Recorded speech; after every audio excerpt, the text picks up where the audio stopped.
Hey, I'm Chris Zepp from Make Everything, and this is my stock 2005 Harley-Davidson Sportster, and today we are giving it a makeover. Check it out.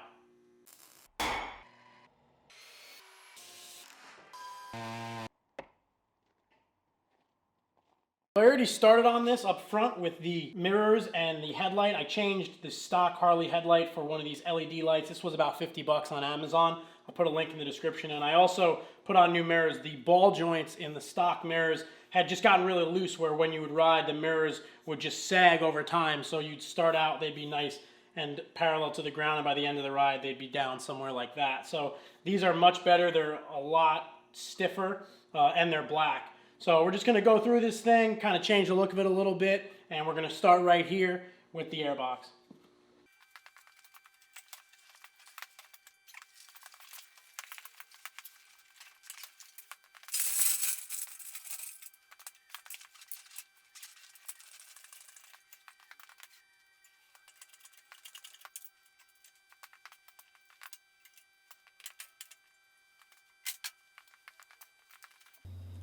Okay, so starting on this project with the air filter. Now I had already kind of taken this apart, so there are a few pieces missing, but this is the factory air cleaner from Harley Davidson. It's kind of big and it sits against your knee, so I found a replacement online. This thing came from Amazon, and this motor and carburetor have a breather bolt system, so this uses these breather bolts with a washer and standoff that allows air to come out of the top end of the motor. Now, there's a lot of different versions of this air cleaner on Amazon, and this one, the main comments were that the stud in the center of the air cleaner that comes with it is aluminum, and it has a tendency to break. So I replaced that with a grade 8 quarter 20 bolt. 2¼ inches will actually perfectly replace the factory aluminum stud.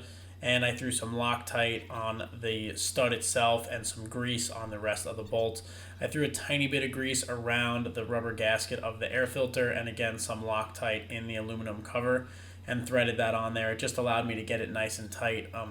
I've always been taught that by using grease when you're tightening something, it just allows that bolt to get just a little bit more snug by keeping the threads themselves from binding up. So anything that I didn't feel comfortable Loctiting, I at least greased. And one of the things I'd wanted to remove was the windshield on this bike, and I actually didn't realize that it was a quick release. So for now, that thing popped right off, and the next thing to tackle was the turn signals. Now, I've got a couple other bikes, but all of them are pretty much stripped out, and I've never actually had a bike with turn signals.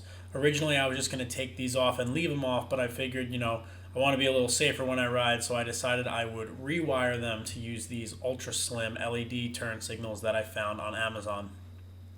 Now I cut the factory turn signals off, but I did leave a little bit of wire left in case I ever wanted to put them back on. I could splice some wire in. I didn't want to cut them flush.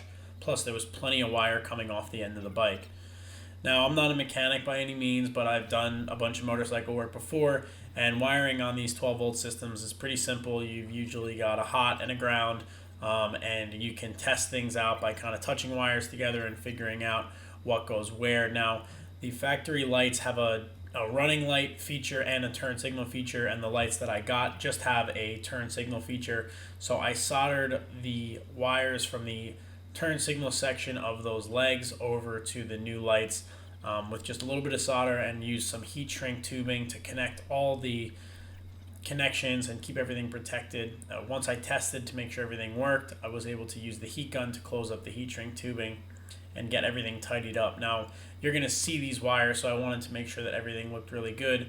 But what's cool about these turn signals is that they're adhesive on the back with a built-in zip tie. So once I finally clean the fork tubes, I can just wrap them around and it'll look really, really seamless. I don't really want you to be able to know that they're there. One of the other big things on the bike that I wanted to change was the seat and the sissy bar on the back. So I took that backrest off and took off the factory seat, and started to also work on the rear turn signals. Now, there's these frame guards, these chrome frame covers on the back end. Those things had to go along with these factory turn signals, which also have a running and a turn feature. So those will actually wire into a new taillight. So I'm taking things off here, being very mindful of what goes where. Now, anytime you unbolt something from a motorcycle, you have to make sure that you know where it's going and that your motorcycle is remaining structurally intact. Now, the taillight that I bought online is a slim, blacked out taillight with built-in turn signals. It's actually set up for the Sportster, so it has a wiring harness that is compatible with the factory plug. So it's really easy, sort of just plug and play changeover. The only thing you do have to do is wire in the signals to the proper wire. So you have to figure out which is left and right, and there's a little foam gasket you put in there that's adhesive. Once you stick that in there, you use the original chrome bezel that came on the Sportster taillight and stick this black taillight on there, and it immediately cleans up the rear end of this bike significantly. Now, I did have to add little terminals to this because it just had bare wire, and the harness inside the taillight called for a terminal, so I kind of modified like a crimp fitting and made a little terminal and just made sure I tightened this thing on there and made sure the gasket was making a good seal. I didn't want water getting down in there and killing those LED lights that are controlling the taillight. Now, once I knew the taillight and the turn signals work, I could continue taking off these guards. The bolts that I'm removing here are actually for the rear sissy bar and backrest, and those keep this little frame guard on, and they also help retain the taillight itself. So the turn signals basically just unplug, and you can pull the wires through, and then you can pull off those guards, and I could start working then on the license plate mount. Now, in New York, you really need to have your license plate horizontally on the back of the bike. I decided I was going to move mine to the axle, and it did leave me with these little holes in the fender, and I'm still figuring out a creative way to plug those, but for now they're just going to remain as is. With all this work on the rear end going on, it was time to change out the suspension as well. Now, the factory Harley suspension is great, but it's a little tall, and I wanted something that was going to be a little more of a slammed look, a little closer into the fender, and kind of raising up the front end. So I went with Burley Slammer shocks. They're 10.5 inches. And at first I was a little concerned that they were going to be too low and I was going to wind up in a position where I was constantly bottoming out. But I did adjust the preload on these a little bit, which if you're familiar with motorcycle suspension, or really any sort of spring suspension like this, you can crank a section of the shock itself and it'll preload the spring, which will basically limit its travel so it doesn't move as easily and you won't bottom out. So I preloaded these about 50%, and I immediately noticed that they were much stiffer, and even with 2 passengers I haven't bottomed out on this bike yet, which is awesome. Now, the seat change out is super easy. This is a Biltwell seat that's made for the Sportster. It literally just goes right on where the factory seat was. And now I wanted to kind of check the stance of the bike. One of the things that I learned the hard way was that the bike was too low to get my jack out, so I had to put it on that piece of 2x4 in order for me to even get the bike off the jack. But once it was down on the ground, I could take the torque wrench and I could really torque in the new suspension. I didn't want to put too much torque on it while I was up on the jack because I didn't want to knock it off, but I torqued these to the specs that were in the Harley manual just to make sure that everything was nice and safe on the rear end of the bike.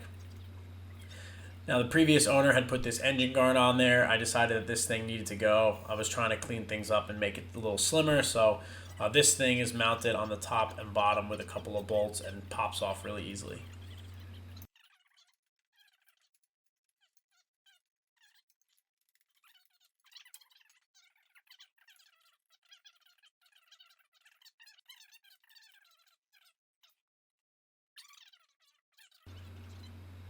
Now, the next part was to remove the windshield mounts, and these are kind of like modified little sort of hose clamps. They go around the fork tubes and they pop right off.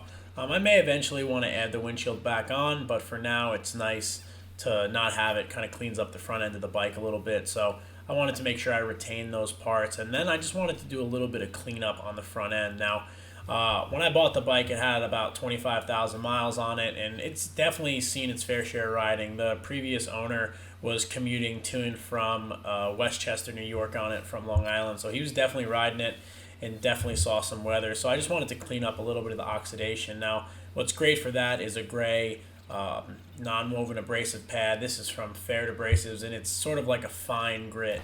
It works really well for cleaning up these sensitive areas, the aluminum for that little eyebrow and the chrome. It doesn't leave any scratches, but it does remove the rust and sort of just brightens things up. So a gray pad like that can really go a long way into cosmetic looks.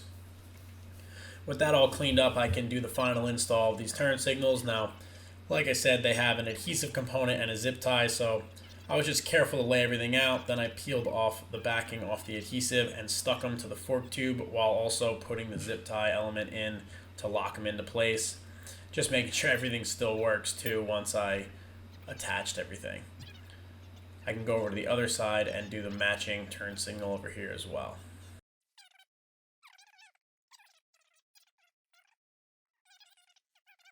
And I really like these little turn signals. They're about 13 bucks on Amazon. But just because they're LED and they're obviously really inexpensive, I ordered a second set just in case these burned out and I wouldn't have to go looking for them.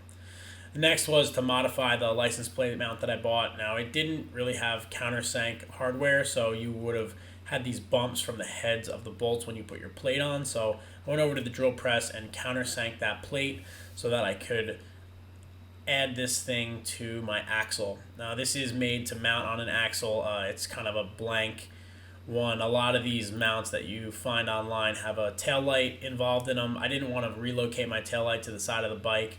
I want to be able to kind of be seen from the back when I'm on the road. So I added a little license plate frame and bolted everything together using nylon, lock nuts, and some Allen head quarter 20 hardware. I wanted everything to stay nice and sturdy and not rattle off. And then I tightened up my axle again to hold this plate in place. I wound up off camera grabbing the torque wrench and just making sure this was the proper torque and adding back the lock snap ring to keep my axle from falling off. I decided to add a new removable sissy bar back to the bike just from a passenger backrest perspective, and also if I ever wanted to carry any gear I could strap it down. So I added a little bit of Loctite and put in the new bolts, and I grabbed this little removable backrest on Amazon as well. Now, it had this kind of like rough textured finish, and the back pad was actually super low. It would probably like be right up against your butt when you sat on it. So I decided that in order to make it a little more functional, I would make some little steel risers. Now, these were nothing more than some 1/8" plate with a couple of holes in it. You can see I offset the top holes so they would line up a little bit better with the factory back pad. Now, one of the projects I have coming up for this is I really want to make a new back pad and upholster it with the Chinese leather sewing machine that I got. The textured black look on this didn't really go, so I took it over into the metal shop and decided I was going to just kind of paint it and scuff it up a little bit.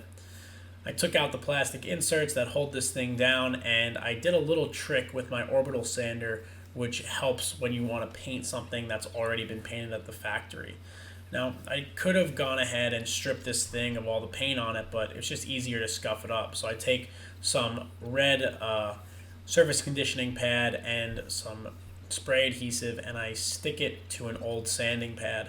And this will just act, kind of like a little Scotch-Brite sander. I have a little battery-powered orbital sander, and what this does is just takes a little bit of that texture down and really preps the area for paint. Makes it a lot more accepting of new spray paint when you give it some tooth, something for the spray paint to kind of sit in that's not really slick. So it's a really quick process, but you'll get way better results out of your rattle can spray paint jobs if you just properly prep your material in advance. I also cut a little bit of a hand pad of that red pad and just cleaned up the hard to reach areas and also the little riser brackets that I made out of steel.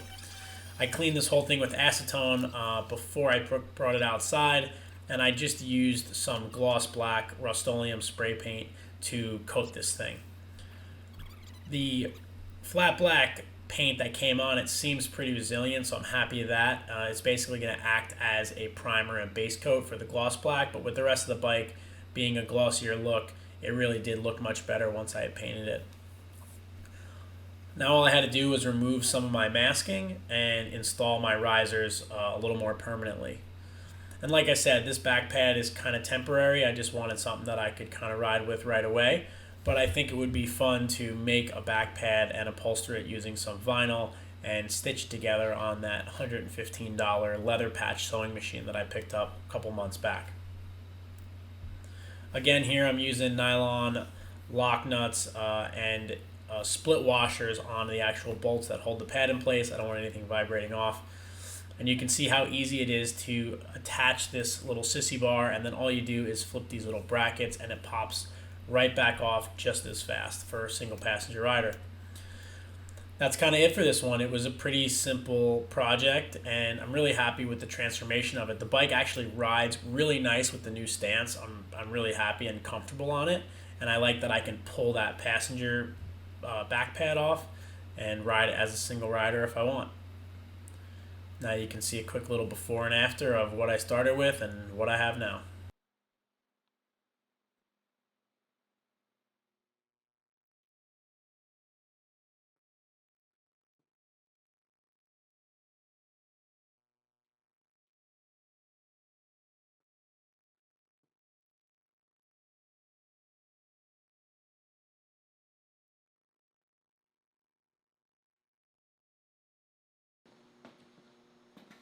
All right, that about does it for this video. Pretty simple, basically bolt on and bolt off stuff. I'm really happy with the way the whole thing came out. One of the things that I did behind the scenes was the rear muffler on this bike when I got it was broken on the inside. It was rattling. So I tried to mess with it. I drilled out the pinch weld and the whole thing totally fell apart. I don't know.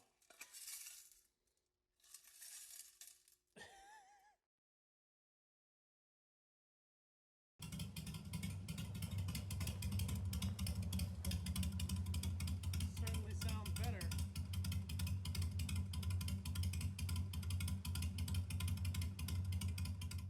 Now, in order to balance the exhaust, I had a straight pipe the front muffler as well, but the silver lining was that coupled with the new air cleaner actually balanced out really well, and the bike is running great without a major carb readjustment. I will bring the bike over to my friends at Yard Rats Fab for them to adjust the carb, but for now, it's running great. I think it looks great. I've got a couple other things planned, but super happy with it. I got most of the parts, if not all of them, on Amazon and eBay for this build, so I'll put links to all that stuff down in the description. You can check that stuff out. Everything was pretty inexpensive, and I really didn't spend too much on this project. If you like this video, give it a thumbs up and share it with friends. Don't forget to subscribe to my channel for more videos like this, mainly building videos. I'm going to fabricate a bunch of stuff for this bike, and you'll be seeing that in the future. And also, if you follow me on Instagram here at Make Everything Shop, you can see behind the scenes stuff. I answer a lot of questions and share what I'm doing on a day-to-day basis. That was where you could have seen me rip this muffler apart, which was a nightmare. Anyway, I'm Chris Zepp for Make Everything. I hope you enjoyed this, and I hope to see you on the next video. Thanks.